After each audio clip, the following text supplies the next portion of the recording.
Okay, we're recording. Good, good, good for me. Good for me. All right. So, as I said, we're talking about negotiation. We're talking about a couple of deals I've done. We're talking about how actually having a quarterly plan will actually help you to actually get these things done because it's going to help you prioritize. I'm going to get into all of that. But first, why am I going to talk about this stuff today? Well, actually, we can thank somebody in the Facebook group why I'm doing this. All right. So I had a post yesterday. And in that post, I don't know if you guys saw it. Where do I see land investor in the future? It's, I mean, land investor has been going on for a million years. It's just now it's easier and more affordable to find off-market properties to everybody. So it ain't going anywhere. So it's actually a good question, Linford. And the reason why I stopped my cadence to talk about that, this is actually your question, Linford, actually goes well with what I'm about to talk about today, because even I've been doing this for 6 years already, and I still like, damn, is this gravy train going to stop? Is these good deals that I keep finding going to run out? And no matter what, I always find out that no, it doesn't stop. No, they keep going. And it doesn't matter if you have a ton of money to invest or you have a small amount of money to invest, the deals keep coming. And why is that important? Well, if you're trying to make a plan, you cannot make a plan on hopes and wishes and hunches. You need hard data. You need experience. You need actual numbers to base that plan off of. And then you can also go from there to think about alternatives, plan Bs, contingency plans and things of that nature. Okay, I wasn't in the group, just joined. Awesome. So a lot of people are just filing into the group right now. So make sure you guys are leaving me a comment as you guys are hearing what I'm saying and make sure it's good. But the point is, knowing that these deals keep coming keeps you going. And because you can know that, you can make a plan. And from a plan, you can actually extrapolate how much money you can hope to make. And then from that, you can decide how much work to put into it to get there. Is that making sense? Because we can't go any further if we don't do that. Because what's the point of learning how to negotiate? What's the point of learning how to negotiate if we don't actually have a plan to negotiate for? We don't understand the money we're about to bring in. All right, so check it out. This is what's going to happen now. I'm going to read a little bit of the post I was talking about and then why I want to talk to you more about this stuff, guys. So there's a small little county I'm working in East Texas. And in that county, I've been working in that county since 2020, early 2020. So that also goes to Linford's question, how far do you, like, I'm in one little subdivision doing most of my deals, and I keep finding more and more and more deals. Certain people that I talked to or I mailed to in early 2020, they're just now selling me the property now. So it's a waiting game as well. But the point is this, I actually have a few people on the hook. So I'm talking to people, I'm contacting people, I'm following up, because this year, a big tenet of mine, and it's going to be of yours too, consistency, by finding deals by any means possible, meaning no excuses, and making sure you figure out a way to just make things happen, which I guess goes to no excuses. All right. So as I'm talking, like, I got a deal going on Monday. He's going to sell me 4 lots. And in this process, I'm also talking to a couple of other landowners in the same exact area. So I'm talking to, I'm doing my research. I'm like, okay, there's 4 lots and I don't think he owes any taxes according to my notes. But as I'm looking up a name, I'm like, how come I only see 2 lots here? I only see 4 lots. Wait, not only does this person owe taxes, this person owes $1,300 worth of taxes. Oh, hold on. I'm not going to pay. I got to get this guy on the phone. So I'll call him up. I'm like, hey, did you know you owe $1,300 in taxes? And like, you said you have 4 lots, right? I only see 2. He's like, yeah, I don't know how many lots I have, but I do know about the taxes. We spoke about the taxes last week. I'm like, oh shit, this dude is somebody else. I'm not speaking to the guy I thought I was talking to. I'm like, yeah, that's right. You know what? You owe these taxes, man. I offered you $600. Let's just make this happen. Come on. He's like, I thought about it. I'll take 800. I'm like, you know what? I can't do 800, but I can do 750. Now, before I begin or continue with the story, here's the important thing.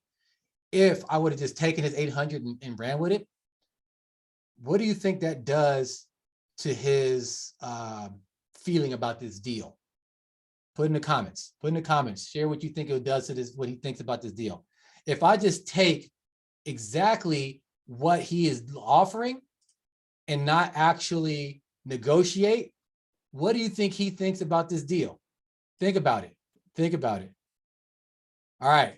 Just so you know, he's going to think, uh-oh, I made a big mistake. I didn't actually look into what I was selling. I think I sold this guy property that I probably shouldn't have.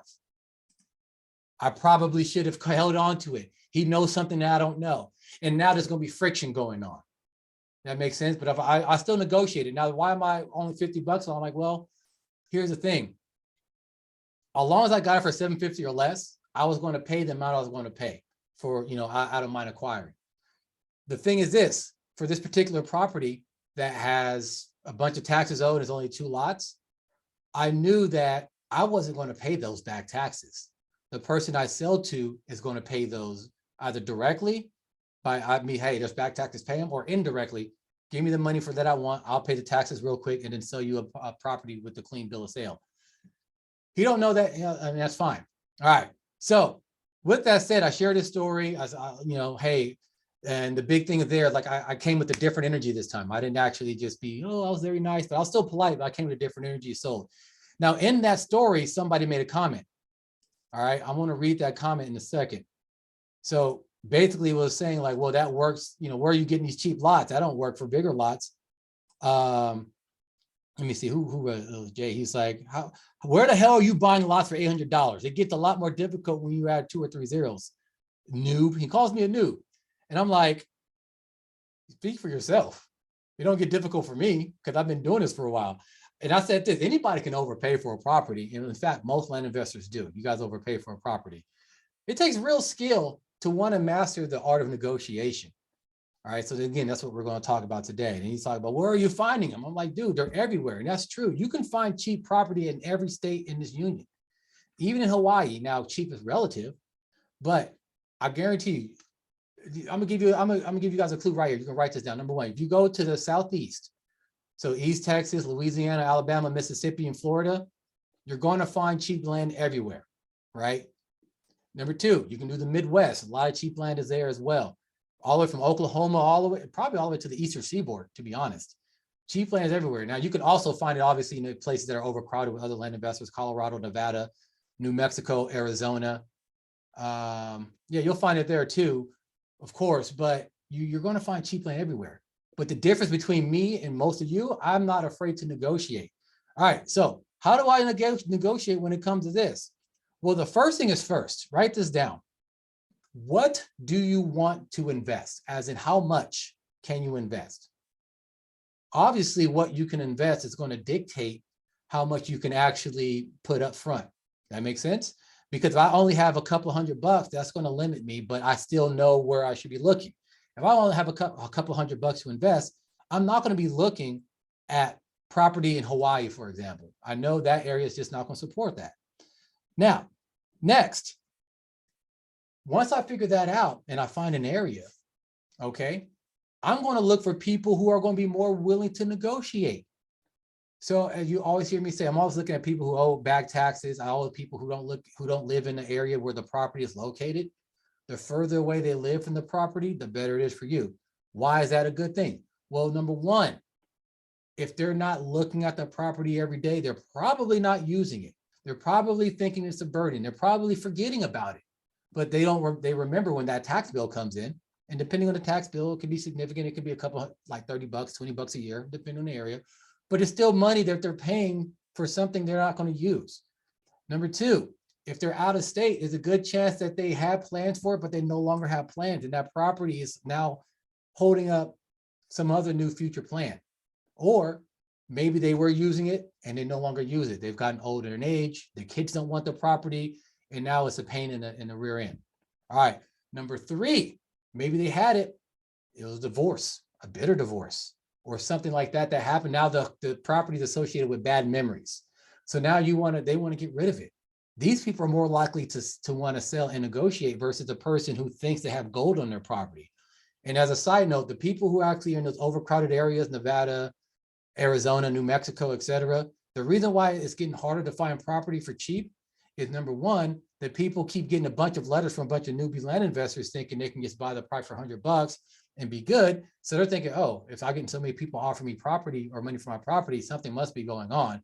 And number two, they don't realize that once they have it, it's hard to sell. So it's just whatever. Anyways, so we have that.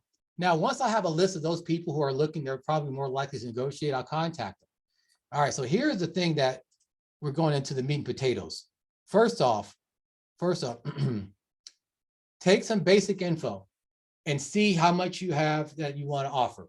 Just because you have a certain amount that you want to invest doesn't mean that it all needs to go to that one particular property of the person who replied like, yes, I would like to sell. I'd like to do a deal with you. So see how much it's going to worth, right?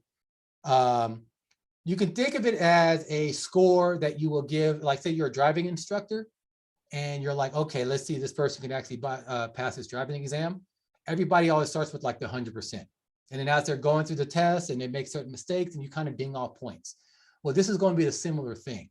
So you're ready. So it's ready to sell. You're ready to go. You're like, all right, cool. What are we going to do? Well, let's see. Hey, Mr. or Mrs. Prospect, I'm glad you're looking to sell. Could you tell me a little bit about the property? Now you're going to establish that we're just having a friendly communication, having a friendly chat. All right.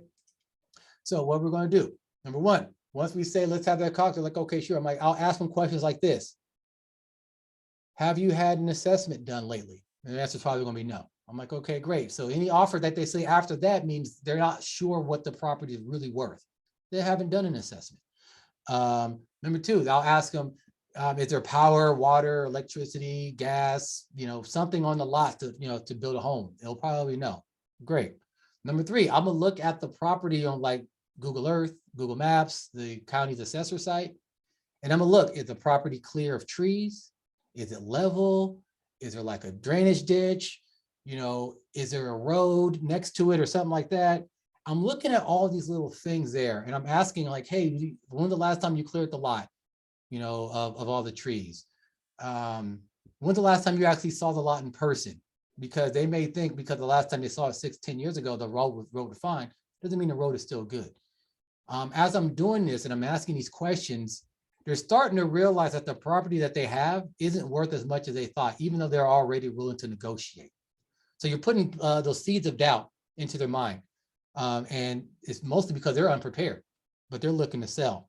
So now am I being, I'm not accusing them of anything. I'm just asking just questions so I can get basic information. And a lot of times in these questions, I kind of know the answer already, but you never know what they may tell you in this process. For example, I had one person recently tell me like, oh yeah, this property is too little to get a water thing hooked up. I'm like, really? I didn't know that. I was going to find out eventually, but then it would just been a lot more cumbersome to kind of go back on a deal if I already said, yeah, I'll look to buy it. So I looked into it and it actually wasn't the water that was an issue, it was the sewage. It was the way the subdivision was plotted out. So there's that. Anyways, moving on. So I'll ask about, hey, do you know anything about building restrictions in the area? Even though they probably don't, I can easily find out. Or the HOA or anything like that. And they're like, no, there's an HOA, there's this, there's that. They'll give you some info. And then I like, what are the neighbors like? I go, I don't know. So with that, every time they say something I don't like, as I said, I ding some points. And those points can be correlated to a dollar amount. So let's just say, for the sake of argument, you're willing to spend $1,000 for this property. And then as they kept telling you things that you already, even if you knew or not, but the things you didn't like, you would ding off $50 or $100 or whatever. And then after you, at the end of it, you add it all up. And you're like, okay, well, from this conversation, Mr. Prospect, Mrs. Prospect, whatever, I can offer you $750 for the property. And depending on who you're talking to, if you came out with that $750 figure out the gate, they might have like, no, that's not enough. But with the negotiation strategy, just to put it out there, hey man, this property isn't worth as much as you think, that now makes them feel a little bit more comfortable and understanding of why you're offering that. Now, in some cases, in many cases, that's going to be enough. But there's going to be times where people are like, yeah, I don't know. So like in my original story, I told you I offered the guy 600, he wanted to come with 800. Normally I would do 700, but I can tell he was very resistant. So I went with 750. So, but here's the thing. When you're negotiating, you want to either build up leverage or you want to build up doubt. Now, when you leverage with vacant land can be one of two things. One, you owe a bunch of taxes and the county's going to take this property from you anyways. You're going to lose it regardless. You're going to lose it to me by selling it, or you're going to lose it to the county and you get nothing. Which do you prefer? Right? So there's a little bit of leverage here. You're going to lose it anyways. You might as well do the best that you can with that. Right? So that's one option. The other is when you sow some doubt, kind of showing them that the property isn't worth as much as they think it is. And then as you're negotiating, you can actually question in on that. So for example, let's just say in our hypothetical, and I was willing to pay $1,000. I come after the driving test scenario, so to speak. I say, here, $750. They're like, oh, I wanted more for it. And then I'll ask them again, well, you told me you never gotten it appraised. Based on what you've told me, your answers, this is what the property is worth. Why do you think you should get more for it? And when you're asking this, and again, you're not trying to be a jerk about it. You're not trying to be mean, because if you're mean, you're just going to piss them off and you're not going to get any deal. But you're trying to be logical and reasonable, but with somewhat of empathy with that. So that comes off with the tone of voice, your speech cadence, how much confidence you're speaking with, etc. But in general, you don't got to be perfect, but just don't be a jerk about it. And then when they have to explain themselves on why they think that, they normally can't, because like most people, they don't know how to assess vacant land. Now they may say, hey, my neighbor sold the property for X, or I've seen certain things on the internet for Y. It's very rare that someone says that, but if someone does encounter that, we're like, well, your neighbor's property was cleared of trees, or your neighbor's property is closer to this other attraction.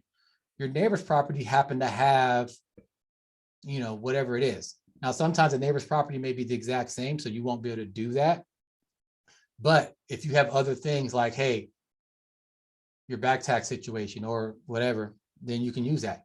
Sometimes as you're asking questions and people are telling you their story, you may find out that they need to sell sooner rather than later because they have other life circumstances and they kind of want the money to kind of pay for it. They may not be hurting for the money, but they want the money. I find that all the time where they're like, yeah, I'm pretty sure I can get more for the land, but I need the money now. And I don't feel like going to the song and dance of trying to sell via a realtor and all that. So you can use that as well. One other strategy that you can use, especially if they're like, well, I can get more on it if I sell it myself, and then I'll ask them, why haven't you sold it? And then they think about what the actual selling process is like. If they're going to do the traditional way of getting a realtor, then they got to find a realtor, they got to list it, they got to get the pictures, and then they got to wait, because what they may not know, and I will tell them, hey, listen, that realtor is not going to work very hard to move that property. Why? Because it's not worth much and they're not going to get much of a commission. Even if they were going to get more commission, they don't know how to sell vacant land. So you're just going to be having another property for another 6 months. And for what? You're just getting closer and closer to having the county just take it from you anyways. So then think about that. I'm like, it's a lot of work for you to sell, or you can sell to me quickly and easily, and I'll get you paid quickly. Now, part of it is how I say is understanding that your market, or excuse me, your prospect just don't want to go through that hassle, and making it easy for them makes it a lot easier for them to say yes. Another leverage point that you have. But in general, it doesn't get to that point. Usually when you devalue the property in their eyes, just letting them know, like, yeah, what you got from your own admission isn't that good. Now, so far, is what I'm saying make any sense? Are you guys following me? I want to make sure I'm not leaving anybody behind, because I kind of gave you guys a lot of information, rapid fire style. Linford asks, do you think land investment will ever get saturated like houses? No. Houses is not saturated. It's just saturated a bunch of wannabes who think they can invest, but they can't. They're quote unquote wholesalers, right? They're signing contracts. They're not investors. So houses aren't in fact. That's why you can have a whole damn channel called HGTV all about that stuff, because real estate is just going to be there forever. You know what I mean? So some people can't get their replay or the thing. But yeah, so no, it'll never get saturated. It'll never get saturated. All right, so far we're good. We're making sense. We're liking this. Cool. All right, let's move on. Now, at the end of it, you may have gone through every trick in the book. You may have a great conversation, a great rapport. They're letting their guard down. They trust you. But the numbers, you guys may just be close enough for whatever reason. You got to know when to walk away. Now, in some places like a used car dealership, the walk away thing is a trick. I'm not talking about let's try to walk away and pretend like, oh, here I go. No, I'm not saying that. What I am saying is, if it doesn't make good sense, then don't do it. A lot of people, to get so caught up with the deal that they lose sight on what's important. Paying as low as possible so we get the highest ROI, right? If we don't do that, then what's the point of doing this? So don't get so caught up with just, oh, now I own the property, I'm so excited. Oh, damn, I overpaid for it. Oh, damn, I got property that nobody wants. Let's not do that. Let's make sure that we keep our wits about us. Now, when we walk away, doesn't mean we just like rip up this person's information and never talk to them again. We recontact them 3 months later, 6 months later, a year later, whatever it is, and just say, hey, you're looking to sell? And maybe after that year, maybe you have more accurate data of how much you can buy and sell property for, so you can refine your offer. Maybe you can bump it up a little bit and sweeten the deal for them. Maybe you stay firm. That part doesn't matter. But there's a good chance that their life situation has changed in 365 days. Or it can change in 90 days. We're like, damn, I really could use that money now. Or, you know what? I was emotional on the phone and I kind of want to sell that property. So it doesn't matter. But we recontact them. We already built that rapport, and now we can actually get a deal. As I said before, the properties that I'm getting now, these are people I've contacted like in 2020, and I contacted them several times. If I go back in my notes, I could probably say I sent out different communication styles to them. It might be 8 or 10 contacts throughout the 2-year span. So just saying, man, sometimes when you walk away, it's good. You don't want them just because they made a bad business decision by buying a property for a lot of money in the 70s or whatever. Don't mean you have to do the same thing. All right. Now, here's the thing.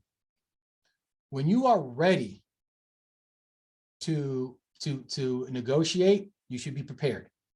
If you're not prepared, it's going to be tough to do all the things I just recommended for you.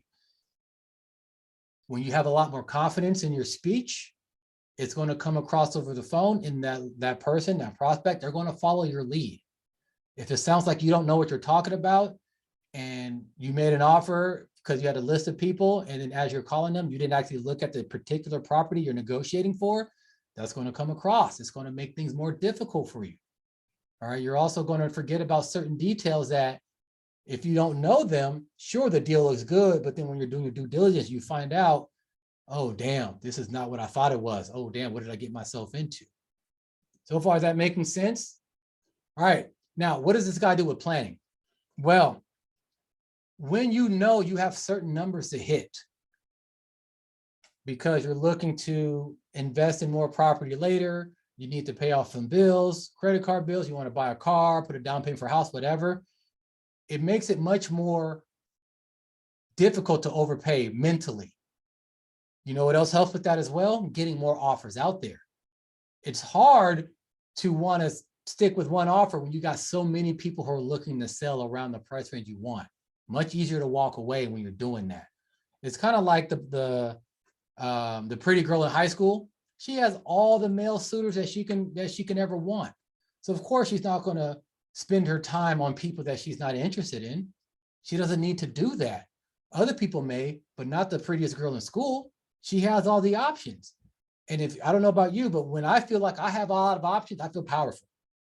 I feel grounded. I feel like I can stay in my space and not have to try to do things and act all thirsty to get that next deal. That making sense? Cool. Hopefully that was good. All right, so I got about 3 minutes left. I don't know if anybody got any questions before I end this bad boy. But the thing is this, you got to negotiate. These skills I'm talking about, they're learnable. There are things that you can practice. You can do it in practice in a variety of ways. You can practice with actually just with your friends. It's more or less like a mindset, right? What can you do for me? What can I do from you? How do we both mutually win from this arrangement? You can understand that. You can find the win-win. You're going to get a lot more deals done. And the win-win doesn't mean just paying people like overpaying for property.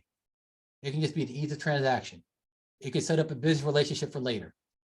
It can be, a million things, just taking off a burden off their hands, right?